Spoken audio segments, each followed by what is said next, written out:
안녕하십니까. 황태순TV의 황태순입니다. 2021년 1월 26일 화요일 아침입니다. 문재인 대통령의 뒷머리를 잡아 당기는 세 가지 사건이 있습니다.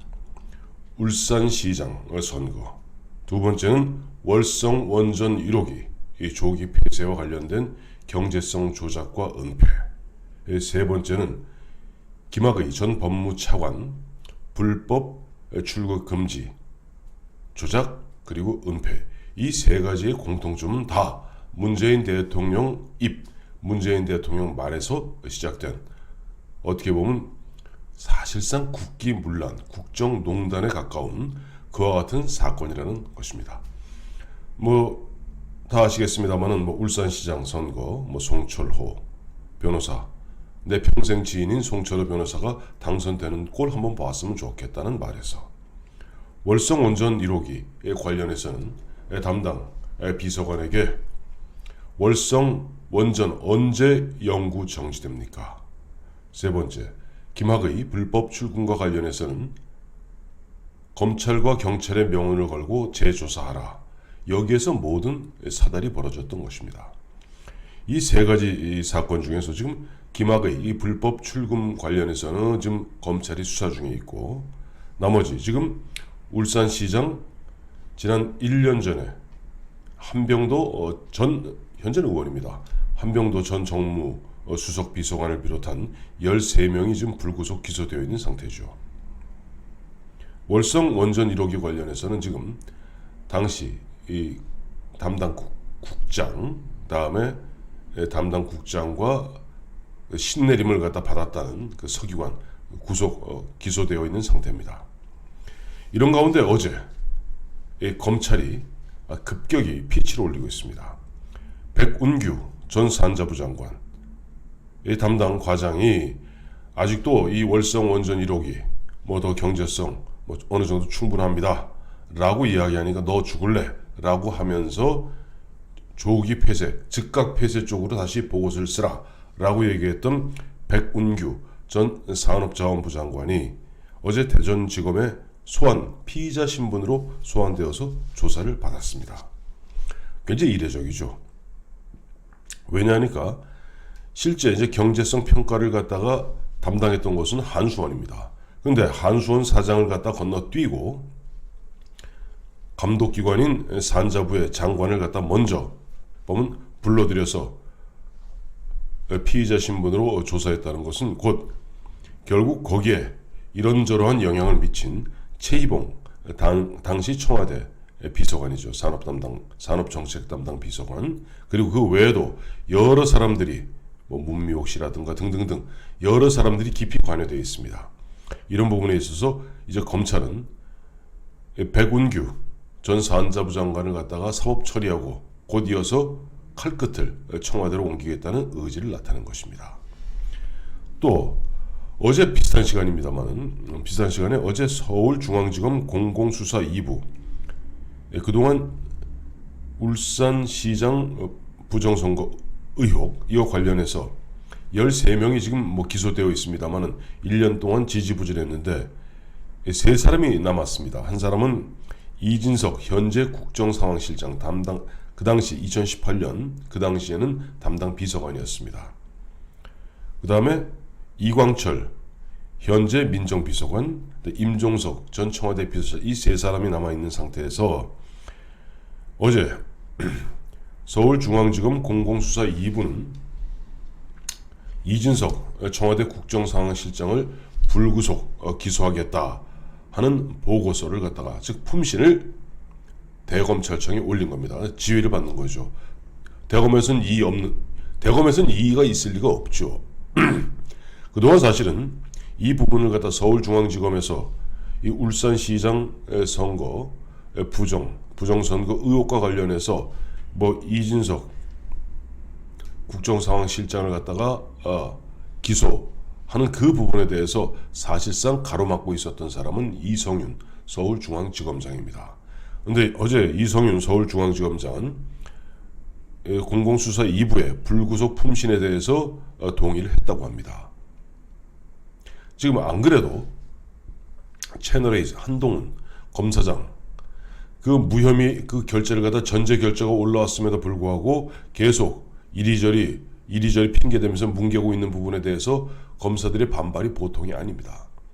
그런 가운데 지금 딱 떨어지는 울산시장 부정선거 의혹, 당시에 보면은 김기현, 현재는 의원입니다만 김기현 당시 울산시장, 국민의힘 소속이죠. 이 핵심적 공약사항인 산재모 병원이라고 있습니다. 산재모 병원 이 예비 타당성, 이것을 갖다 계속 늦춤으로써 사실상 이름만 바꾼 공공의료원을 갖다가 송철호 씨가 공약으로 내걸게 만들고 김기현 당시 현 시장이죠. 당시 김기현 시장의 공약을 갖다 유야무야 만들었던데 결정적 역할을 했던 이진석 당시의 비서관, 현재 국정상황실장, 그래서 불구속이나마 기소를 갖다가 피할 수 없게 되었습니다. 저는 이 검찰이 이번에 보면 울산시장이라든가 월성 원전 1호기 이 부분에 대해서 급피치를 올리는 부분에 대해서 아무래도 검찰 입장에서는 공수처를 갖다 의식하지 않을 수가 없겠죠. 안 그래도 어제 25일 박범계 법무장관 후보자에 대한 인사청문회가 있었습니다. 여당 의원은 이렇게 묻죠. 이번에 김학의 전 법무차관 불법 출금 이 사건과 관련해서는 검사들이 많이 이리저리 관여되어 있기 때문에 공수처로 이첩하는 것이 옳은 것이 아니냐라고 물으니 박범계 법무장관 후보자는 너무나 당연한 듯이 그래야 된다고 답하고 있습니다.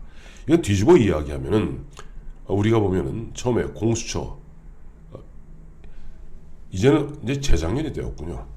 2019년 당시에 집권 여당 쪽에서 무리하게 패스트 트랙을 갖다 써가면서까지 공수처를 통과시키고 그 당시 연동형 비례대표제를 갖고 미끼 삼아서 정의당까지 끌어들여서 결국 그들이 얻고자 하는 것은 공수처였습니다.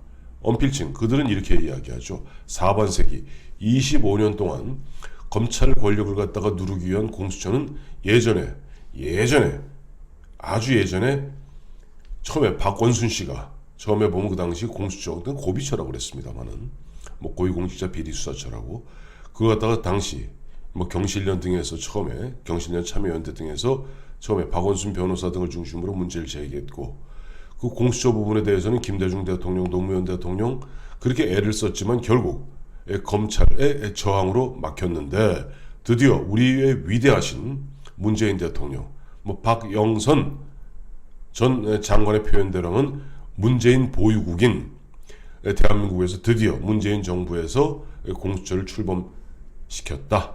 그러니 이 공수처가 세간의 의혹대로 그야말로 조금 정권에 타격을 가할 수 있는 그런 사건들은 모조리 보면 공수처로 이쳐봐라 라고 땡겨다가 이리저리 뭉개고 시간만 끌다가 결국 유야무야시키는 것이 아닌가라는 우려들을 많이 했습니다. 그런데 마침 어제 보니까 박범계 법무장관 될 것으로 확실시되고 있죠. 박범계 법무장관 후보자가 김학의 불법 출금과 관련된 사건은 공수처에서 맞는 것이 이첩하는 것이 맞다.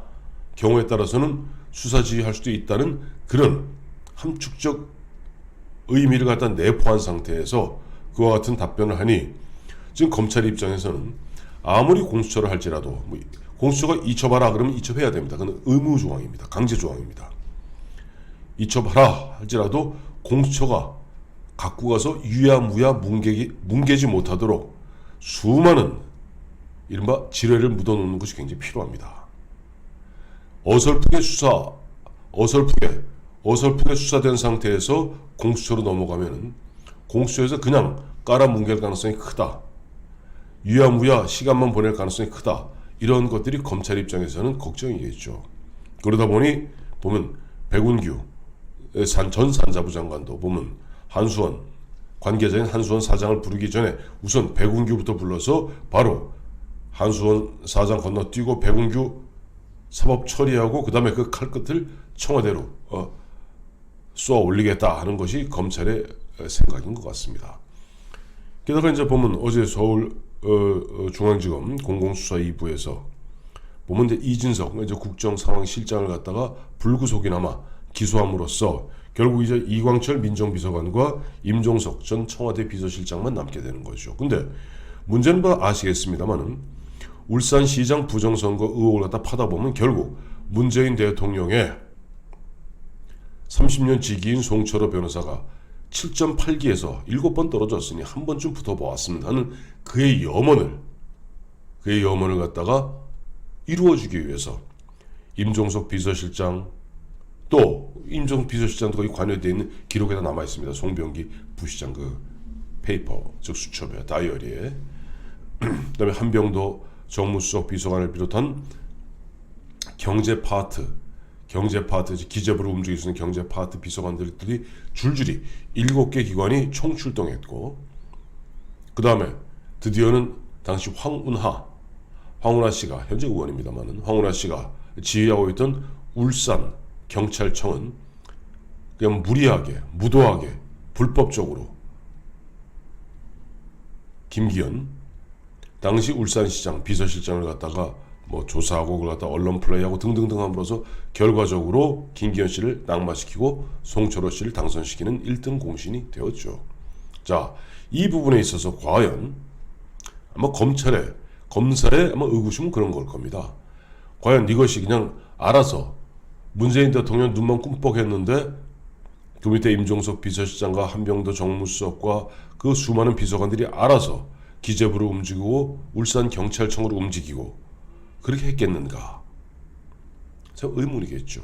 그래서 이러한 부분들에 대해서 아마 검찰은 올 3, 4월로 예정되고 있는 이제 공수처의 본격적 수사 가동. 뭐 저는 1월 21일 보면 어쨌든 김진우 공수처장 그 다음에 윤호중 국회 법사위원장 추미애 법무장관 등이 모여서 현판식은 가졌습니다. 즉 공수처 출범을 한 겁니다. 다만 아직 공수처 차장과 공수처 23명의 검사 그다음에 40명에 달하는 그다음에 검찰 수사관 등이 아직 결정이 안 되었을 뿐이죠. 근데 이렇게 저렇게 가지고도 행정 요원까지 다 포함한 한 85명의 비록 단촐하지만은 그 위세는 검찰을 갖다가 가히 누를 수 있는 공수처가 본격적으로 가동되게 됩니다.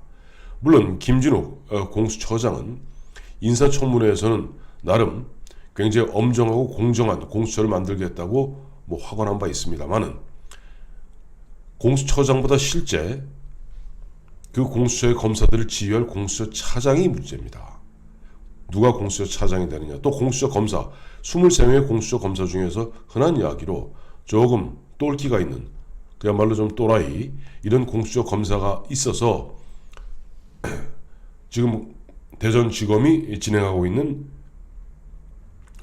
원전 수사 그 다음에 서울중앙지검이 진행하고 있는 뭐 공공 수사 이부에서 진행하고 있는 울산시장 부정선거 의혹 등등과 관련해서 특히 보면 이제 임종석 남고 뭐 이광철 남지 않았습니까? 이런 부분들에서 야 이거 갖고 와라 그럼 갖고 가야 돼요. 그리고 그런 상태에서 뭐 이른바 공수처가 뭉개고 그다음에 눈을 갖다 꾸벅꾸벅 부릅뜨기 시작하면은 또 사실 보면 법관들도 뒤가 캥기긴 마찬가지겠죠. 그러니까 어쨌든 공수처 때문에 뭐 뒤 캥기는 검사 법관들도 적지 않아 있겠습니다만은 문재인 대통령 퇴임 이후를 갖다가 퇴임 이후에 문재인 대통령의 뒷골을 갖다 잡아당길 그런 울산시장 부정선거 의혹이라든가 월성원전 1호기 이와 관련된 경제성 평가 조작 은폐 뭐 이와 같은 부분에 대한 수사 어쨌든 이런 부분들 김학의 건도 마찬가지입니다만은 검찰 입장에서는 최소한 공수처가 깔아뭉개지 못하도록 수많은 명확한 증거들 명확한 그러한 핵심적 지뢰들을 갖다가 묻고 그 피치를 올린다 그렇게 봐야 할 것 같습니다.